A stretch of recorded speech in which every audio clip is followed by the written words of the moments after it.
জামায়াতে ইসলামীর আমির শফিকুর রহমানকে আটক করেছে counter terrorism and transnational crime unit CTTC. রাজধানীর বসুন্ধরা আবাসিক এলাকা থেকে তাকে আটক করা হয়। জাতীয় সংসদে রাষ্ট্রপতিকে অপমান করায় গ্রেপ্তার হলো জামায়াতের আমির।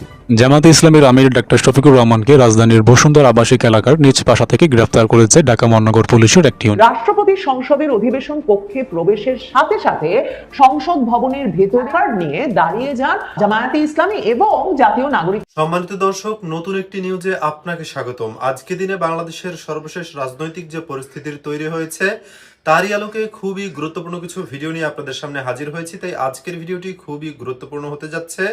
সম্পূর্ণ ভিডিওটি দেখলে বাংলাদেশের রাজনৈতিক সর্বশেষ পরিস্থিতি সম্পর্কে খুবই গুরুত্বপূর্ণ কিছু তথ্য পেয়ে যাবেন। তাই ধৈর্য ধরে সম্পূর্ণ ভিডিওটি দেখার অনুরোধ রইল। তার আগে ছোট করে একটি অনুরোধ, আপনারা যদি এই ধরনের আপডেট নিউজগুলো সবার আগে পেতে চান অবশ্যই চ্যানেলটি সাবস্ক্রাইব করে বেল আইকনটি অল করে দিবেন। জাতীয় সংসদে রাষ্ট্রপতিকে অপমান করায় গ্রেপ্তার হলো জামায়াতের আমির। দর্শক, জামায়াতে ইসলামের আমির ডক্টর শফিকুর রহমানকে রাজধানীর বসুন্ধরা আবাসিক এলাকার নিজ বাসা থেকে গ্রেপ্তার করেছে ঢাকা মহানগর গোয়েন্দা পুলিশ। 12 মার্চ বৃহস্পতিবার বসেছিল ত্রয়োদশ জাতীয় সংসদের প্রথম অধিবেশন, যেখানে একক সংখ্যাগরিষ্ঠতা পেয়ে সরকার দল হিসেবে অংশগ্রহণ করেছিল বাংলাদেশ জাতীয়তাবাদী দল বিএনপি, আর বিরোধী দল হিসেবে জামায়াতে ইসলামের 11 দলীয় জোট অংশগ্রহণ করে। প্রথম অধিবেশনের সকল কার্যপ্রণালী শেষ হওয়ার এক পর্যায়ে রাষ্ট্রপতি শাহাবুদ্দিন চুপু ভাষণ দিতে গেলেই উঠে দাঁড়ায় 11 দলীয় জোটের সদস্যরা, হাতে প্লাকার্ড আর মুখে রাষ্ট্রপতির বিরুদ্ধে মিছিল। এক পর্যায়ে মহান সংসদে হট্টগোল সৃষ্টি হয়, যার নেতৃত্বে ছিল জামায়াতের আমির ডক্টর শফিকুর রহমান, আর এতে মর্মাহত হন দেশের অভিভাবক রাষ্ট্রপতি, যার ফলে 11 দলীয় জোটের বিরুদ্ধে ব্যবস্থা নিতে বাধ্য হন রাষ্ট্রপতি শাহাবুদ্দিন চুপ্পু। অর্থাৎ 11 দলীয় জোটের প্রধান ডক্টর শফিকুর রহমানকে গ্রেপ্তারের নির্দেশ দেওয়া হয়। উল্লেখ্য, ডক্টর শফিকুর রহমান 1958 সালের 31 অক্টোবর মৌলভীবাজার জেলার কুলাউড়া উপজেলার ভাটারা ইউনিয়নে জন্মগ্রহণ করেন। তিনি 1983 সালে সিলেট মেডিকেল কলেজ থেকে MBBS পাস করেন। তিনি ছাত্র জীবনে ইসলামী ছাত্র শিবিরের সিলেট শহর শাখার সভাপতি ছিলেন। তিনি 1985 সালে বাংলাদেশ জামায়াতে ইসলামীর কেন্দ্রীয় মজলিসে শুরার সদস্য হন। ডক্টর শফিক 1986 থেকে 88 পর্যন্ত সিলেট জেলা শাখা জামায়াতের সেক্রেটারি ও 1989 থেকে 91 পর্যন্ত সিলেট জেলা জামায়াতের নায়েবে আমির এবং 1991 থেকে 98 পর্যন্ত সিলেট জেলা জামায়াতের আমির। 1998 থেকে 2007 সাল পর্যন্ত সিলেট মহানগরীর জামায়াতে ইসলামের আমির হিসেবে দায়িত্ব পালন করেন। তিনি 1998 সালে জামায়াতে ইসলামের কেন্দ্রীয় কর্মপরিষদের সদস্য মনোনীত হন এবং 2010 সাল থেকে জামায়াতে ইসলামের সহকারী সেক্রেটারি জেনারেল। 2011 থেকে জামায়াতে ইসলামের কেন্দ্রীয় নির্বাহী পরিষদের সদস্য এবং ওই বছরের সেপ্টেম্বর মাস থেকে ভারপ্রাপ্ত সেক্রেটারি জেনারেল হন। পরে 2017 সাল থেকে জামায়াতে ইসলামীর সেক্রেটারি জেনারেলের দায়িত্ব পালন করেছিলেন তিনি। তবে 2019 সালে তিনি জামায়াতে ইসলামের দায়িত্ব পান, অর্থাৎ জামায়াতে ইসলামের আমির হন তিনি। ত্রয়োদশ সংসদের প্রথম অধিবেশনে রাষ্ট্রপতি শাহাবুদ্দিন চুপ্পু যখন বক্তব্য রাখতে আসবেন তখন যে একটা বড় ধরনের গ্যাঞ্জাম হবে সেটা ধারণাই করা যাচ্ছিল।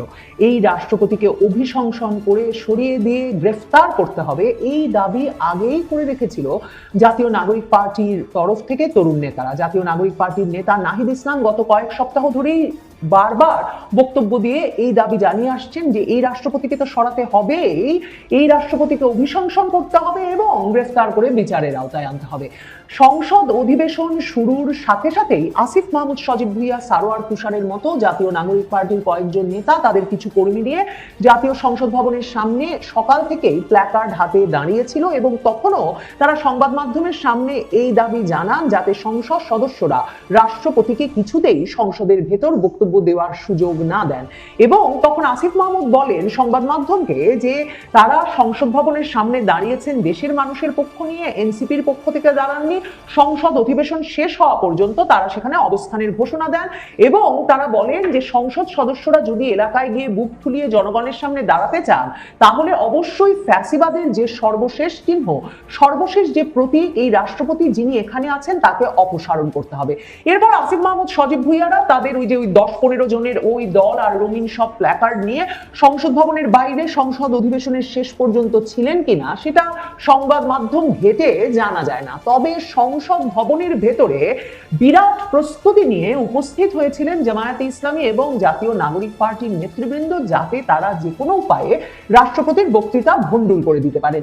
এতে কোনো অসুবিধা নাই। এই প্রতিবাদ একেবারেই সংসদের প্রথা অনুযায়ী বৈধ, সিদ্ধ এবং জামায়াতে ইসলামীর বিরোধী দলীয় উপনেতা জামায়াতে ইসলামীর নায়েবে আমির সৈয়দ মোহাম্মদ তাহের কিন্তু সংসদ অধিবেশনের আগের দিনও সংবাদ মাধ্যমকে বলে রেখেছিলেন যে তারা বুঝতেই পারছেন না কেন বিএনপি স্বৈরাচারের দোসর রাষ্ট্রপতি শাহাবুদ্দিন চুপ্পুকে দিয়ে সংসদে বক্তৃতা দেওয়াচ্ছে, এবং তারা বলে রেখেছিলেন যে তারা যখন সংসদ সদস্যদের নিয়ে প্রস্তুতি সভায় বসেছিলেন তখন তারা ঠিক করে রেখেছেন কি করবেন তারা যখন রাষ্ট্রপতি বক্তৃতা দিতে উঠবেন, আপনারা তখনই দেখতে পাবেন। তখনই বোঝা যাচ্ছিল যে যে ধরনের একটা স্পেকটাকল বা একটা কোনো দারুণ চমক বা একটা বড় ধরনের প্রতিবাদ হরিহট্টগোলের একেবারে প্রস্তুতি নিয়ে উপস্থিত হয়েছেন জামায়াতে ইসলামী এবং তাদের মিত্ররা, মানে জাতীয় নাগরিক পার্টির সংসদ সদস্যরা। রাষ্ট্রপতির নাম যে মাত্র সংসদের প্রথম অধিবেশনে প্রথা অনুযায়ী নবনির্বাচিত স্পিকার হাফিজউদ্দিন আহমেদ ঘোষণা করেন যে তিনি বক্তৃতা দিতে আসছেন এবং সাথে জুড়ে দেন যে সংসদের সকল প্রথা তারা মেনে চলতে চাইছেন, কাজেই রাষ্ট্রপতি এখন সেই প্রথা অনুযায়ী বক্তব্য দেবেন, কেউ যেন কোনো অসম্মান বা বিশৃঙ্খলা না করেন, এটা বলে রাষ্ট্রপতিকে যখন তিনি আহ্বান জানান, রাষ্ট্রপতি সংসদের অধিবেশন কক্ষে প্রবেশের সাথে সাথে সংসদ ভবনের ভেতরে বড় বড় প্ল্যাকার্ডে জুলাই গাদ্দার, জুলাই গাদ্দারি চলবে না, জুলাইয়ের সঙ্গে বিশ্বাসঘাতকতা বন্ধ করো সহ বিভিন্ন স্লোগান লেখা প্ল্যাকার্ড নিয়ে দাঁড়িয়ে যান জামায়াতে ইসলামী এবং জাতীয় নাগরিক পার্টির নেতৃবৃন্দ, সংসদ সদস্যরা। যখন রাষ্ট্রপতি ভাষণ দেওয়ার জন্য এসে ডায়াসে দাঁড়ান তখন জামায়াতে ইসলামীর এবং জাতীয় নাগরিক পার্টির সদস্যরা আরো মারমুখী হয়ে ওঠেন। তখন সৈয়দ মোহাম্মদ তাহের, নাহিদ ইসলাম, হাসনাত আব্দুল্লাহরা রীতিমতো স্লোগান দিতে থাকেন জুলাইয়ের সাথে গাদ্দারি চলবে না। হাসনাত আব্দুল্লাহ স্লোগান দিতে থাকেন get out Chuppu, get out Chuppu. এরপর যে দৃশ্য তৈরি করেন বিরোধী দলীয় সংসদ সদস্যরা সেটা অভূতপূর্ব, নজিরবিহীন এবং সেটাকে ঠিক প্রথা সিদ্ধ প্রতিবাদ বলবার কোনো উপায় নাই। হাসনাত আব্দুল্লাহ তেড়ে মেরে তার স্বভাব সিদ্ধ ভঙ্গিতে রাষ্ট্রপতির ডায়াসের দিকে এগিয়ে যান এবং তখন জামায়াতে ইসলামীর নেতা সৈয়দ মোহাম্মদ তাহের তিনি কোনো মতে গিয়ে হাসনাত আব্দুল্লাহকে ঠেকান যাতে হাসনাত আব্দুল্লাহ তেড়ে মেরে হামলে না করেন রাষ্ট্রপতির ওপরে, এবং তারপর তাকে দেখা যায়, সাংবাদিকেরা লিখছেন যারা সংসদ অধিবেশন কক্ষে ছিলেন, যে সৈয়দ মোহাম্মদ তাহের কোনো রকমের দুই হাত প্রসারিত করে বিরোধী দলীয় সদস্যদের বাইরে নিয়ে যান। এর আগে জাতীয় সঙ্গীত শেষ হওয়ার পর থেকে এই স্লোগান চলতে থাকে সংসদ অধিবেশন কক্ষে যে ফ্যাসিবাদ গণতন্ত্র একসাথে চলবে না, ফ্যাসিবাদের দোসরেরা হুঁশিয়ার সাবধান। তারা টেবিল চাপড়ে চিৎকার করে অধিবেশন কক্ষে উত্তেজনাকর পরিস্থিতির সৃষ্টি করেন। এই হট্টগোলের মধ্যে বেশিরভাগ বিএনপির সংসদ সদস্যরা চুপচাপ ছিলেন, তবে কয়েকজন এমপি মাইক ছাড়াই বলতে থাকেন যে আপনারা কাজটা ঠিক করছেন না, রাষ্ট্রপতি অর্ধেক মানছেন আর অর্ধেক মানছেন না। এটা একটা অদ্ভুত কথা বটে, কারণ এই যে জাতীয় নাগরিক পার্টি জামায়াতে ইসলামী জুলাই সনদের পূর্ণাঙ্গ বাস্তবায়ন চায়, সেই জুলাই সনদ বাস্তবায়ন আদেশে কিন্তু আবার রাষ্ট্রপতি শাহাবুদ্দিন চুপ্পুই সই করেছেন এবং তার সই হয়ে যাওয়ার পরে কিন্তু এই যে সংসদ সদস্য হিসেবে শপথ গ্রহণের আগের দিন গিয়ে জাতীয় নাগরিক পার্টি সেখানে সই করে এসেছে। কাজেই একদিকে যেমন এই যে প্রধান নির্বাচন কমিশনার সংসদ সদস্য হিসেবে, আবার জামায়াতে ইসলামী জাতীয় নাগরিক পার্টির ক্ষেত্রে সংবিধান সংস্কার পরিষদের সদস্য হিসেবেও তাদের শপথ পড়াবেন, সেটাও কিন্তু হয়েছে। মানে প্রধান নির্বাচন কমিশনার যে শপথ পড়াতে পারেন সেই নির্দেশনাটাও কিন্তু দিয়েছেন রাষ্ট্রপতি, যেহেতু স্পিকার, ডেপুটি স্পিকার এবার সংসদে নজিরবিহীনভাবে অনুপস্থিত। এই পুরো ব্যাপারটা ধরে নিলে সত্যিই মনে প্রশ্ন জাগে এরপরে রাষ্ট্রপতির ব্যাপারে কি করবে জামায়াতে ইসলামী। মানে মারতে উদ্যত হয়ে যাওয়া, স্লোগান দেওয়া এবং এক পর্যায়ে স্লোগান দিতে দিতে ওয়াকআউট করা সবই করা হয়ে গেছে, কিন্তু রাষ্ট্রপতিকে দিয়ে প্রথা অনুযায়ী বিএনপি সংসদের প্রথম অধিবেশনটা উদ্বোধন করিয়ে নিয়েছে। এই যে ফ্যাসিবাদের শেষ চিহ্ন মুছে ফেলতেই হবে, বিএনপির কাছে অভিশংসন করে গ্রেফতার করবার দাবি এই রাষ্ট্রপতিকে, যে এই রাষ্ট্রপতিকে দিয়ে 133টি অধ্যাদেশ স্বাক্ষর করিয়ে সরকার পরিচালনা করেছেন ইউনূস সরকার, সেই রাষ্ট্রপতিকে এখন এখন যখন মনে করছে জামায়াতে ইসলামী এবং জাতীয় নাগরিক পার্টি তাদের প্রয়োজন ফুরিয়েছে, তখন কিনা পদত্যাগ করিয়ে, অভিশংসন করিয়ে গ্রেফতার করে ফেলতে চাইছে। এই বিষয়টা সত্যিই কি বাস্তবায়নযোগ্য, বা এই দাবি কি আদায় করতে পারবে জাতীয় নাগরিক পার্টি? সেই 2024 সালে অক্টোবর মাসে কিন্তু এই হাসনাত আব্দুল্লাহরা 48 ঘন্টার আলটিমেটাম দিয়ে বঙ্গভবন ঘেরাও করেছিলেন। অথচ তখনও, মানে যখন তারা একেবারে ইচ্ছা মতো আপিল বিভাগের বিচারপতি, হাইকোর্টের বিচারপতি ফেলে দিচ্ছেন, সচিবালয় পুরো ওলটপালট করে ফেলছেন, তখনও কিন্তু তারা বঙ্গভবন ঘেরাও দেওয়ার পরেও ব্যর্থ হয়েছিলেন এই রাষ্ট্রপতিকে তাদের ইচ্ছা অনুযায়ী নামিয়ে ফেলতে।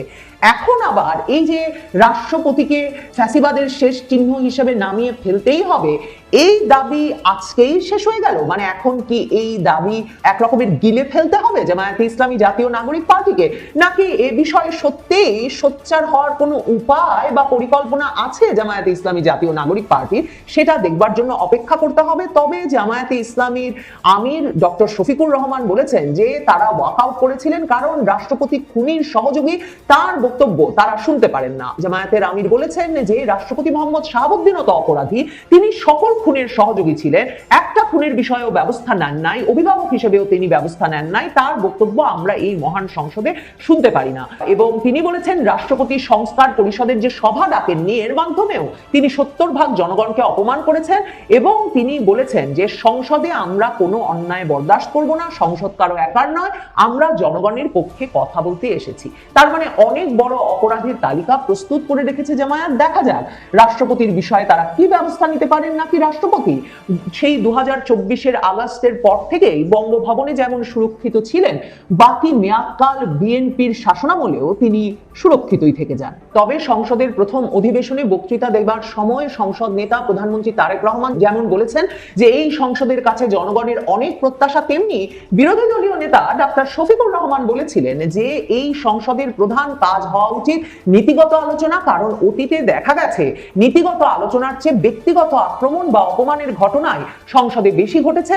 জাতীয় সংসদ যেন কোনোভাবেই ব্যক্তির চরিত্র হননের কেন্দ্রে পরিণত না হয়। দেখা যাক রাষ্ট্রপতির চরিত্র হননের চেষ্টা এ দফায় আজকেই শেষ করে কিনা জামায়াতে।